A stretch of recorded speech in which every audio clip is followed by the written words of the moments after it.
Hello, everyone. There's very interesting foggy lighting on Bhante Suddhāso. Let's see. It might be the positioning of that lamp. That Could might be be. what's doing it. Yeah, if we just move that to the side, see if this helps. Yes. Is that better? That's fog. Yeah, I think it's the lamp that was causing the problem. Now there's like a bit of an earthquake. Okay, so I think that's good. That's good. So for those who don't know, we are technical amateurs. Okay, perfect. Okay. We're experts in Dhamma, but amateurs in technology. Great. Now we can see also a little bit of the Buddha. Well, maybe a little bit too much of the Buddha and too little of Bhante. No, that is the proper priority. He matters more than I do. That is true, but it looks a little bit weird. So now that we have positioned everything a little bit better, hello Elaine, hello Gita, hello Gabriella. Welcome to David, Edward, Jens, Yasmin, with the cute kitty out of the box emoji. Hello Boone, Ethan. Welcome to Bradley, Ryan, Sally, and Scott. Good to see you all this evening. So we will be starting with the Ratana Sutta, chanting the Ratana Sutta as usual. You can find the link in the live chat. And then Bhante will be sharing some words of Dhamma with us. So thank you, Bhante, for teaching us this retreat and for spending so much time leading us towards awakening. Okay, so we'll start with the chanting. So please join along wherever you are as best you can. Namo tassa bhagavato arahato samma sambuddhassa. Namo tassa bhagavato arahato samma sambuddhassa. Namo tassa bhagavato arahato samma sambuddhassa. Yani bhutani samagatani bhummani vayani vantaleke sabeva bhuta sumana bhavantu atopi sakacha sunantu vasitam tasmahi bhutani sameta sabbe metam kavrota manusiya pataya Devacharato charanti eva ling tasmahine rakata apamata yan kinchivitang itavahuranga sage suvayam ratanam panitam Nano samang atitathagateena idampi buddhe ratanang panitang etena sachena suvati hotu kayang viragam amatang panitang yadanchaga sakyamuni samahito Natena dhammena samati kinchi dampi dhamme ratanam panitang etena sachena suvati hotu Yang buddha seto parivannai suching samadhimanantare kanyamaho Samadhinatena samona vijjati idampi dhamme ratanang panitang etena sachena subhati hotu Ye pungalata satang pasata shatare tani yogani honti Te dakineya sugata sasavaka te sudinnani mahapalani Vedampi sanghe ratanang panitang etena sachena subhati hotu Yeso payutta manasa dalhena nekamino gotamasa sanamhi te patipata matang vigaiha ladhamutanim buddhing ponchamana idampi sanghe ratanang panitang etena sachena suvati hotu Yatinda kilo pataving sito siya chatu bhivate piya sampakampiyo Tatu pamang sampurisang vadami yo arya sachani avecha pasati Idampi sanghe ratanang panitang etena sachena suvati hotu Ye Arya Sachani Vibhavayanti Gambhira Panyena Sute Sitani Kinchapi Te Honti Pusapamata Nate Bhavanga Tamanga Diyanti Idampi Sanghe Ratanang Panitang Etena Sachena Subhati Hotu Sahava sadasana sampadaya taya sudhamma jahita bhavanti Sakaya deti vichikichitancha silabhatang vapi yadati kinshi Chatu Hapaye cha vipamuto chachapitana niyavabbo katung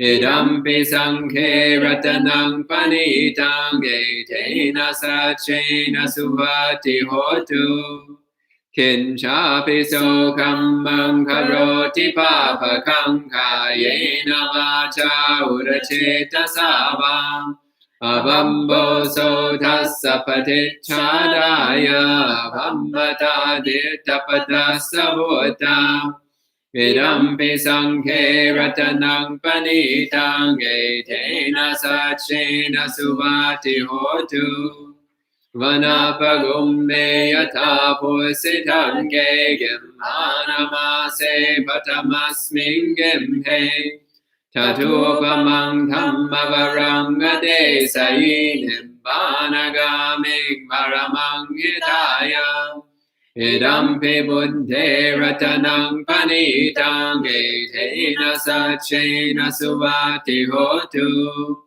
Varo varanyo varado varaharo alutaro dhammavaranga desayi Idampi buddhe ratanang panitang etena sachena suvati hotu Kinang puranang navang nati sambhavang virata citta ayatike bhavasming Te kina bija virulhin chandanim andidhirayatayang paripo Idampi sanghe ratanang panitang etena sachena suvati hotu Yani bhutani samagatani bhummani vayani vantaleke Tathagatam deva manusa pujitam buddham namasama suvati hotu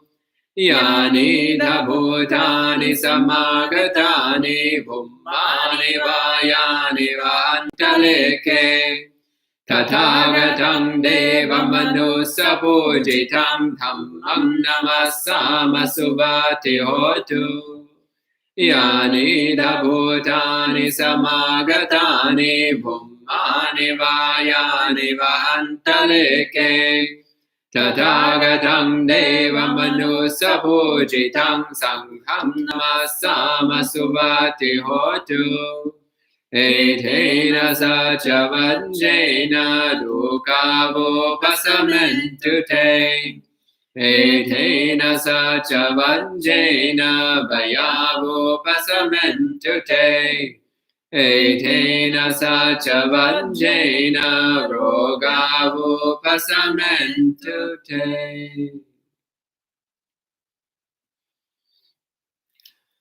All right. Now we can do some meditation practice. So please go ahead and get in meditation posture.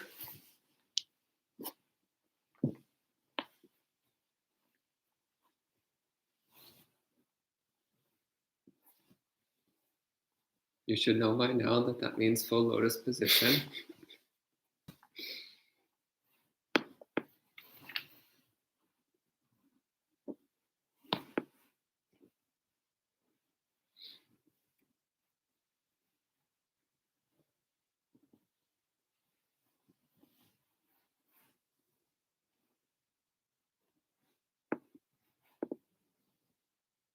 So taking the time to adjust your posture, making sure you're sitting in a very stable way.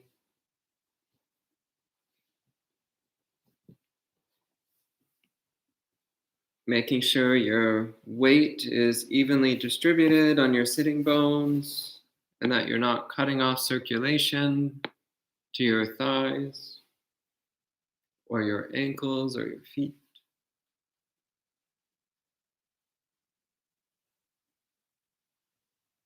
Settling into position. Take a few deep breaths, letting the body settle into stillness.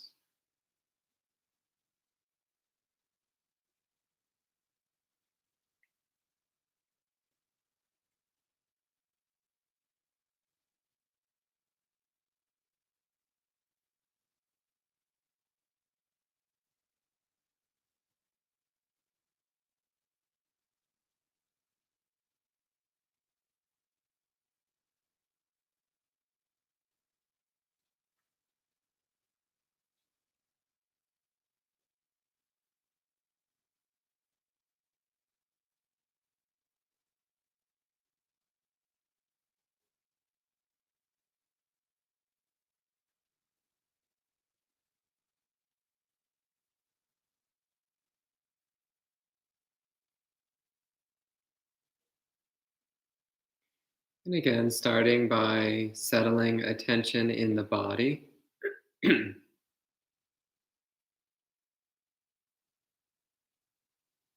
Collecting the mind together, centering it in the body.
Focusing on bringing all your attention to the present moment experience of the body.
allowing the mind to become very still and sharp.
As your attention becomes sharp and clear, clearly aware of the sensations arising in each moment,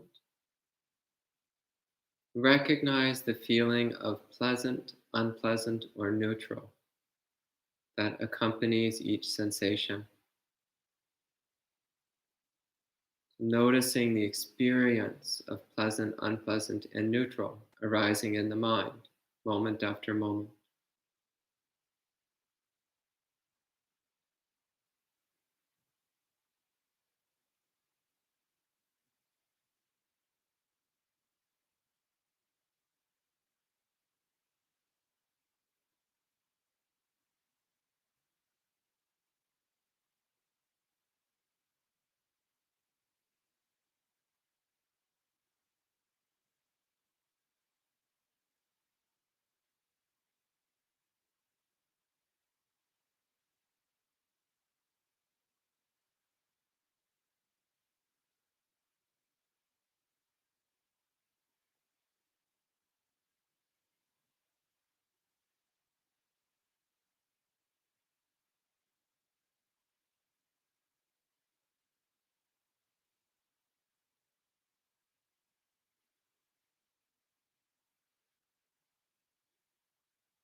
Recognize that the experience of pleasant, unpleasant, and neutral is impermanent. It's constantly changing, arising and vanishing with each moment. Conditional phenomena coming and going. Not me, not mine, just the product of causes and conditions.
And as Vedana comes and goes, waves of pleasure, pain, neutral sensation coming and going. Don't take it seriously. Don't get involved in it. Just peacefully watch as it comes and goes. Waves of Vedana flowing through awareness.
As we watch Vedana flowing through the mind, maintain equanimity, not latching onto the pleasant, not pushing away the unpleasant,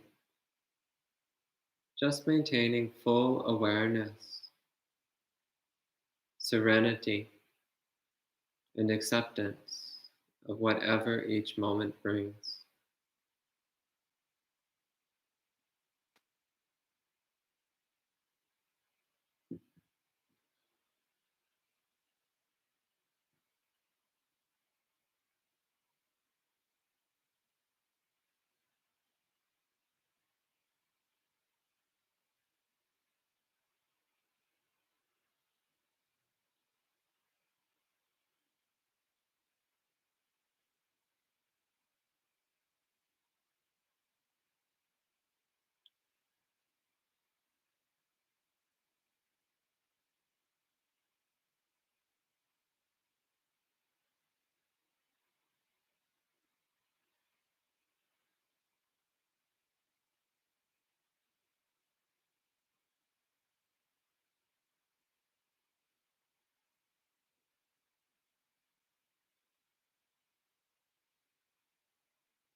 So you can relax your posture.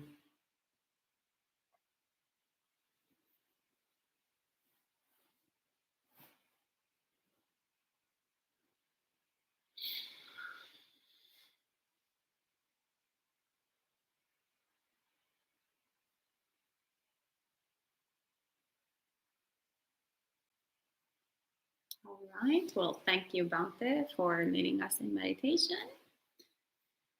And welcome to more friends. Hello, Lilia Joe. Oh, from the UK. Well done. And Sally, Marielle, Elaine, Catalina, Edward. Bradley said I did some hip opening stretches today. Good, good. Well done. There's at least one person on the path to awakening. Hopefully more than one.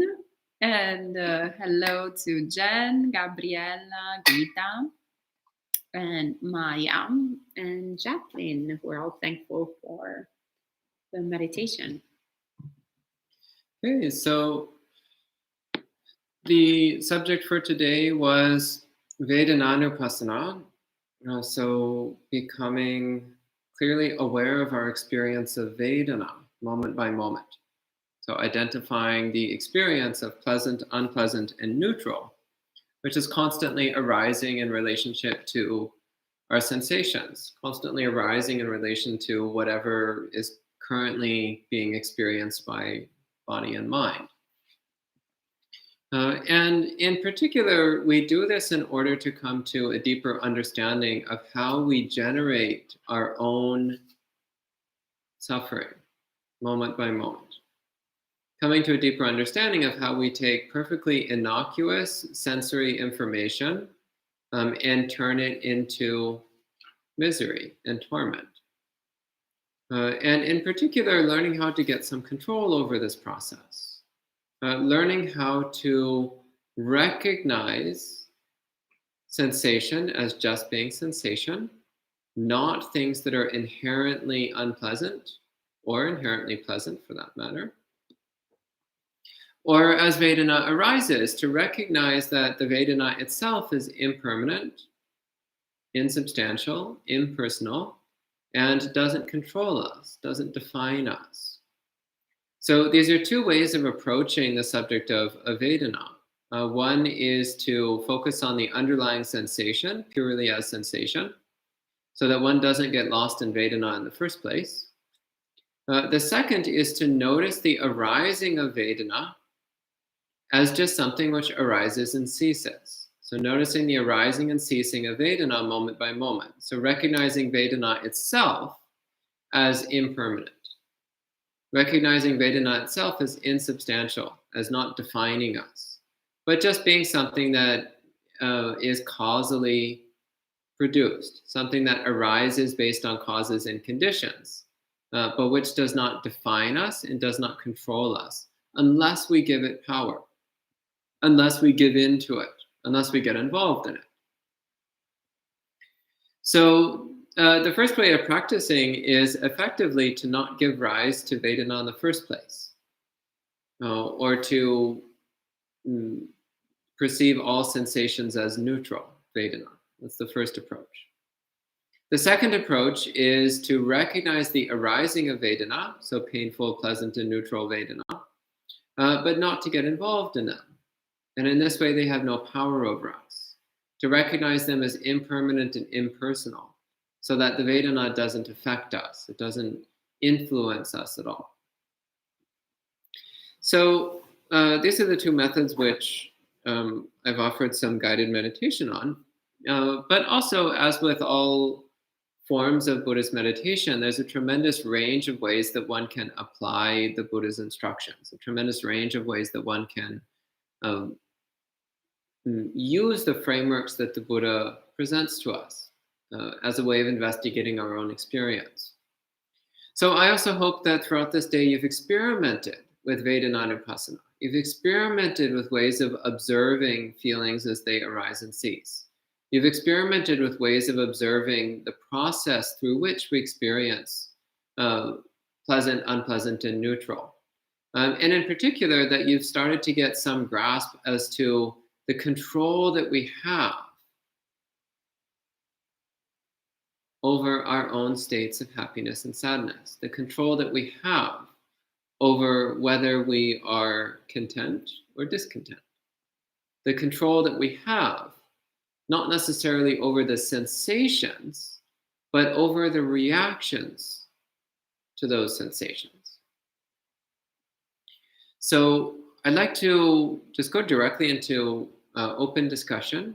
So if you have any questions or comments or anything you would like to say about your experience today or the practices of Vedananupassana, please go ahead and type them in the live chat and we'll talk about it. Right, thank you, Bhante. So we already have quite a few questions from Gabriella. Okay. And a few from Sally. So Gabriella is saying, as usual, when I practice strictly Vedananupassana, I'm usually shocked at the level of violence that craving and aversion has on the mind. When I practice Vedananupassana, it becomes very obvious what is causing craving and aversion, but not when I do Kayanupassana, Chittanupassana, or Dhammanupassana. It's harder to see. I know I should be using combinations of each one when practicing Satipatthana, but it's incredibly easy to get into Samadhi when I use Vedana as a meditation object. First question, is this particularly common or is it something that is me specific? And how does it feel when you narrow the focus of Satipatthana to Vedana? I would say it's not terribly common. The majority of people seem to get the most mileage out of Kayanupassana. But yeah, some people, they seem to be particularly focused on Vedananupassana. It's not common. More common is Kayanupassana or Chittanupassana. Though Ayasoma says that she's also a big fan of Vedananupassana and has great success with it. So I've actually been encouraging her to give a talk on the subject at some point. But whether it's common or not is really beside the point. The important thing is, does it work for you? And if it does, then do it. That's what really matters. So if it's good for you, then do it. Yeah, no problem. Okay, what's next? And before I go to her second question, or do you want me to go to her second question? There's Sally's question. Oh, maybe I can do question 2 so then you remember. Whatever makes sense. I'll go to Gabriella's second question. How much shifting should we do when practicing Satipatthana? As I know, the sutta encompasses many branches of practices. 16. Yes, I counted. But I'm sure we should be stilling and unifying the mind. So how narrow or wide should our focus be when we do exploration of the 4 Satipatthanas? I recommend at least for one meditation period, use one method. So maximum one method per meditation session. That's what I would recommend. If you bounce around a lot in a single meditation period, you're not likely to get very good results. Maximum 2 methods. And some of them, they fit together relatively well. So like Kayanupassana and Vedananupassana can fit together quite nicely. But you can also practice either one individually. But I wouldn't recommend bouncing around a lot. There's no rule that says you have to practice all 4 Satipatthanas in a single session. In fact, I'm not entirely sure that's particularly helpful. Usually it's better to pick one meditation method and use it for the whole meditation period. Or if you intend to use more than one method, have a clear strategy as to what you're going to do and stick to it. And see what happens. Okay. And Sally says, thank you, Bhante. Today in the meditation, the first time in my life, I realized how intense I was labeling physical and mental objects as like and dislike. Before, I'm easily caught into dislike and emotion. This afternoon, I started to see clearly how the dislike habitual tendency works. I'm able to separate and tear off the label, then less dukkha. Great, good. May I ask, how can we practice Vedananupassana during daily life? For example, walking meditation, cooking, etc.? Same way. Okay, next I knew question. you would have said that. Yeah, I don't know why a lot of people seem to think that they have one mind when they're meditating and then a completely different mind when they're not meditating. I don't know why. It's the same mind. And Ryan says, one thing I noticed when passing sounds, I live on a busy street, is that the sounds evoke a neutral feeling, but my ears really liked hearing. Well, that's something interesting to pay attention to, because it might be that it's sensory stimulation itself that's pleasant, not necessarily the object of the senses, but just the fact that the senses are active, you might find pleasant.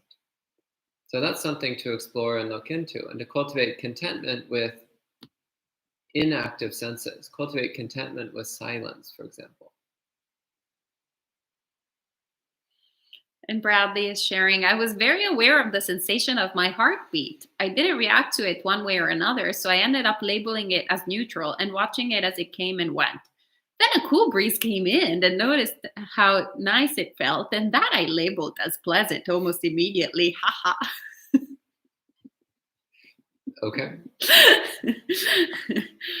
Cute. And Elaine says, Dear Venerables, how can one distinguish between apathy versus a neutral reaction? So apathy has a quality of not wanting to know. So neutral is just that you neither like nor dislike something. That's quite simple. But then the question is, are you willing to pay attention to it?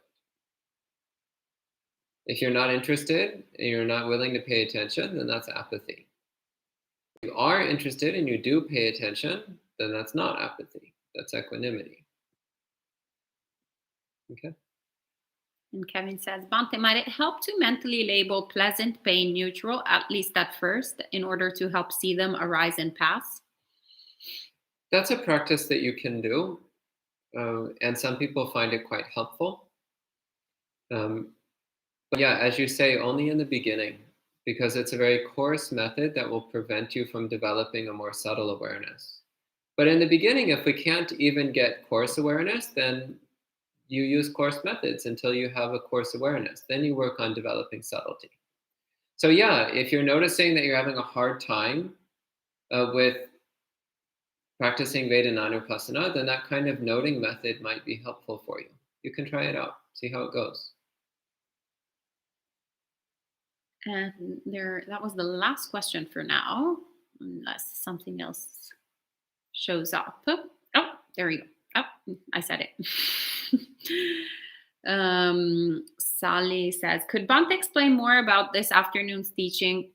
Quote, for the pleasant feeling while sati is strong, we use the method and realize the artificial nature of it, which helps prevent one getting obsessed of it. End of quote. What does artificial nature of pleasant feeling mean? It means that the sensation itself is not pleasant, but we create the experience of pleasure by deciding that we like something. That's why I say it's artificial. You can actually decide to like anything and then it will be pleasant. And Bradley says, what's the goal of observing feelings? To eventually not cling to anything in the world, as the sutta says? Exactly so, yeah. Nailed it. And let's see if something else comes up.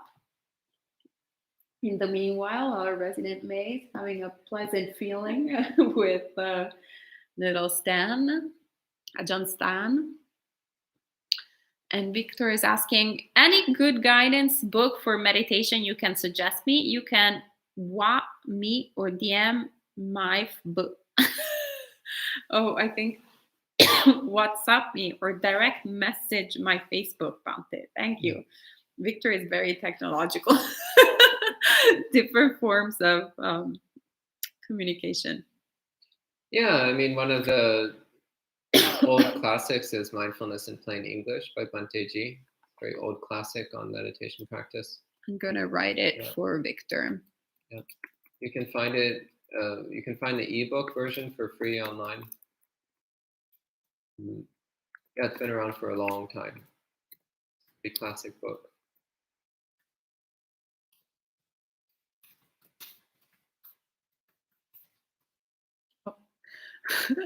Instead of mindfulness, I was about to write mind dullness. Yeah, that's not quite the same. Mindfulness. Okay, there you go. Mindfulness. Yeah, mindfulness.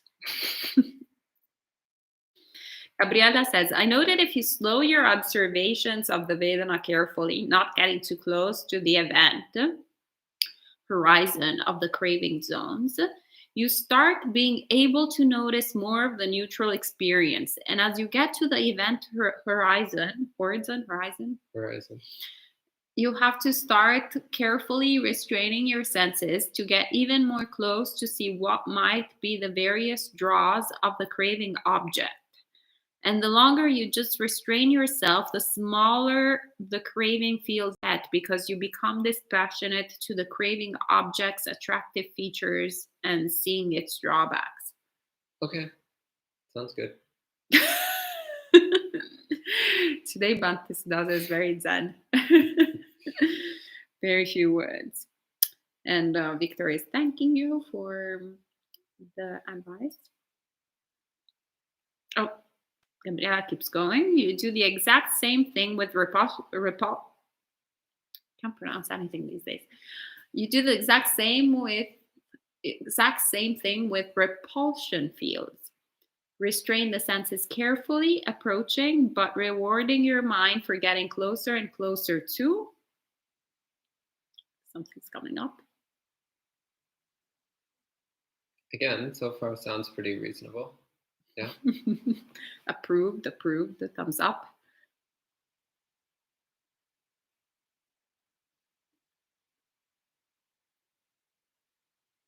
To the aspect of harshness, and gives me a chance to appreciate the object even if it has that harshness. So it narrows the repulsion fields until both the craving black holes and repulsion field is gone.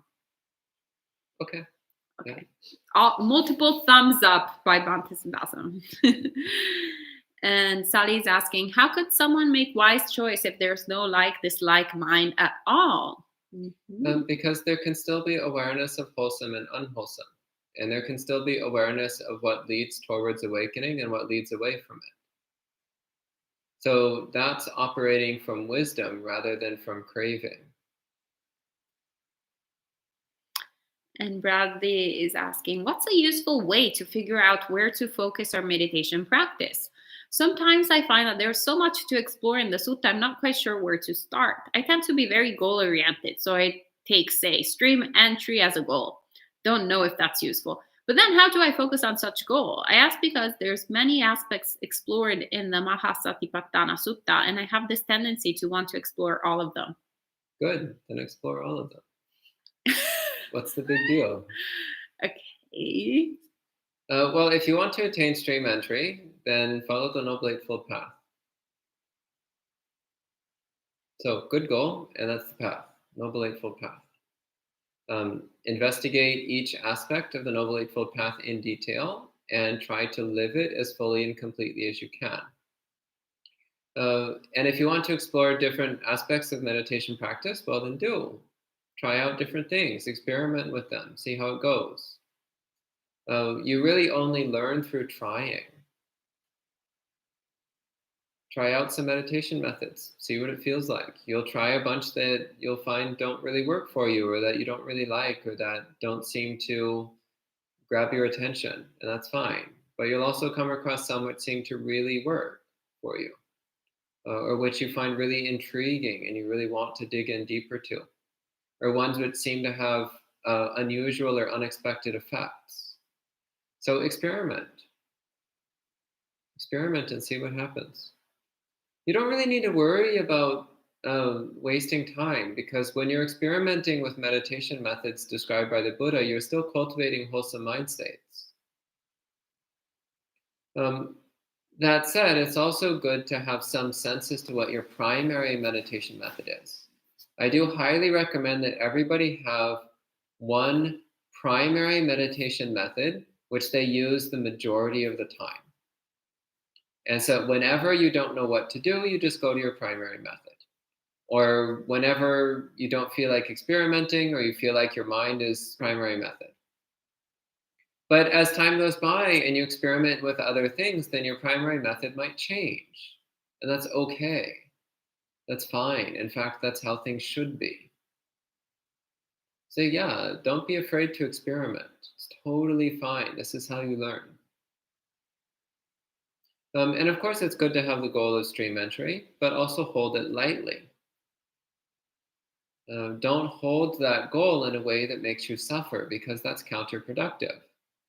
The goal is to get out of suffering. So if we're holding our goal in a way that's causing more suffering, then that's actually counterproductive. So of course, it's good to aim at stream entry, but you can do so with a relaxed state of mind. It's like, yeah, I want to attain stream entry. I sure hope it happens, and I'm going to try to make it happen. But if it doesn't, oh well. I did my best. Okay. And Sally is asking, during meditation, when there's no pleasant or unpleasant feeling, then it's neutral feeling? Usually, unless that's a sign that we're not paying attention. But usually it's neutral feeling, yeah.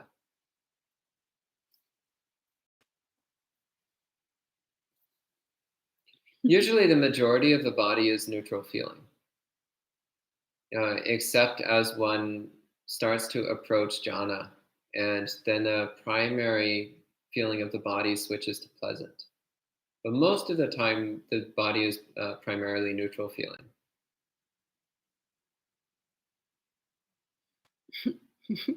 Yes. And Gabriella says, Sakadagamihud or Anagamihud sound like a good goal too. But the best goal, Arhatship or bust. Hey, one thing at a time. One step at a time. Hey, once you're a stream enter, then it's done deal. So Sally says, I felt the neutral feeling is not obvious. I am not sure how to observe it. Yeah, it's actually the hardest of the three to see. Pleasant and unpleasant are very obvious because they trigger strong emotional responses. Neutral is much more difficult. It's not exciting in the way that pleasant and unpleasant are. So we have to make an extra strong effort to be clearly aware of neutral feeling. So you're correct. It is by far the most difficult of the three. But that also makes it very interesting once you start to get into paying attention to it, because it opens up a whole new world of experience, which we've mostly been oblivious to. And it's about 90% of our experience is neutral sensation, neutral Vedana. So it's really fascinating. Yeah, neutral feeling is covering up all our delusion. Yeah. And Mark says, is it possible to turn on transcript so we can read these talks? What is transcript? If you can explain how to do that, then it could potentially be done. Though, advance warning, it probably will not grab Pali words. Oh, that will be fun. Yeah, I have seen in the past people running Buddhist Dharma talks through auto-transcribing programs, and it does the wildest things with technical terms. Yeah. So even if Bhante and I are not that old age-wise, we're medieval in terms of technology skill set. So actually we got extremely technological like during this pandemic with YouTube and all its complications. So if you can send us some information on how to do the transcript, how to turn it on. I have no idea because I don't see the option here. We'll definitely be happy to do that. And Sally says, thank you, Bhante, for your teaching. I just realized I was using lots of craving for this path rather than wise choice. Oh. And Kevin says, yes, tonight, just as I was noticing neutrality, I felt myself drifting to sleep, so had to change breathing to gain some energy. Mm-hmm. Yeah, this is one of the things which can sometimes happen when we start paying attention to neutral Vedana. We tend to get bored.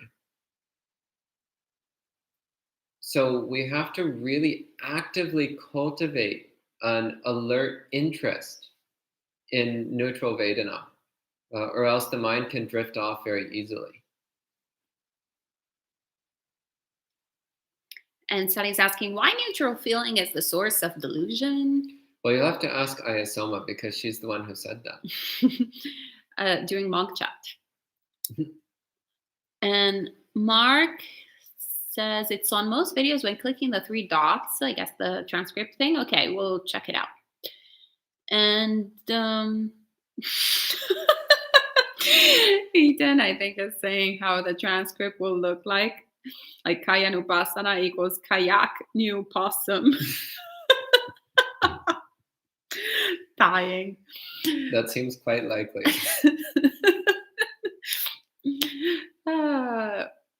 Bradley says, I believe there may be a way to go in and magically edit the captions, but that, of course, takes some effort. Yes.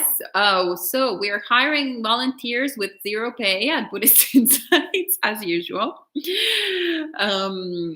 There's also CEO positions, also for 0 pay. So everything is always open. Equal pay for everyone. We're so progressive at Buddhist Insights. Yeah.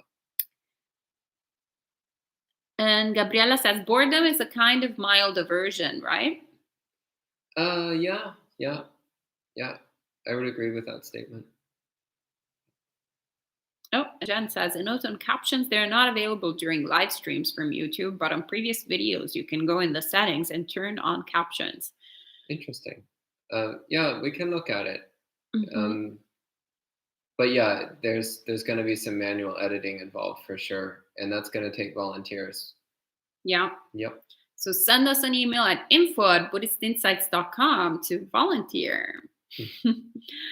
And Geeta is saying, Mindfulness, Bliss, and Beyond and The Art of Disappearing by Ajahn Brahm are great books on developing meditation. Yeah. Agreed.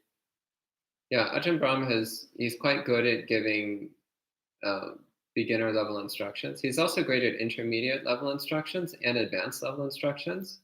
But he's most well known for his beginner level instructions. Yeah. Okay. And I think that's all in terms of Dhamma questions for this evening. So. Well, then maybe that's it for this evening. Oh, maybe not. I see. It's always whenever I say that. Victor says, when we sit in meditation, can we put something in our back support? I feel I want to fall face first if I sit too long. So cute.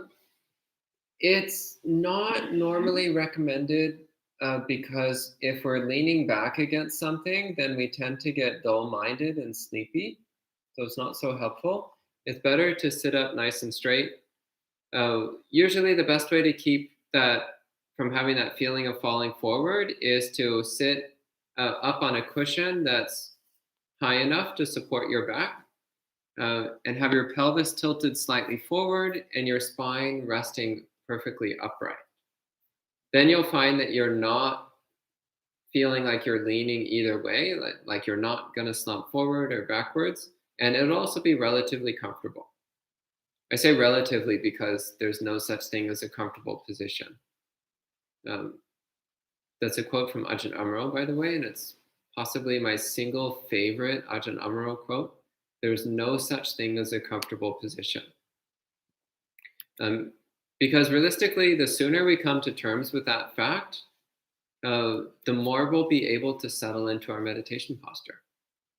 Once we accept that it will never be completely comfortable, then we'll accept it just the way it is, and we'll stop trying to move around. So keep this in mind. There is no such thing as a comfortable position. With the finger. With the finger. Yes. And Sally says, okay, thanks. May I ask what is the beneficial for observing neutral feeling? I thought dukkha comes from pleasant/unpleasant. There's a sutta where the Buddha says that neutral feelings are dukkha when they are ignored and sukha when they are known. So there is a subtle dukkha that comes from not being clearly aware of neutral sensation, neutral Vedana. So there is that layer of dukkha, but there's also just the fact that whatever we're not aware of in our experience, as Ayasoma said, that's a veil for ignorance. It's a veil for delusion. And then we'll be caught off guard because there's things which are happening which we aren't aware of. And our mind is still reacting and responding to those things.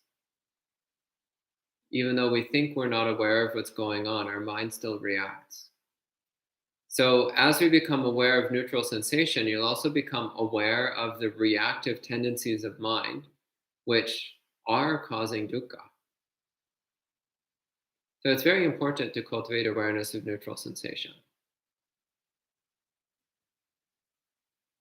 But yeah, it's true. In the beginning of our practice, the pleasant and unpleasant Vedana will be much more interesting and also more productive. But as we start to get a handle on those two kinds of Vedana, then exploring neutral Vedana becomes much more important. Okay? Anything else?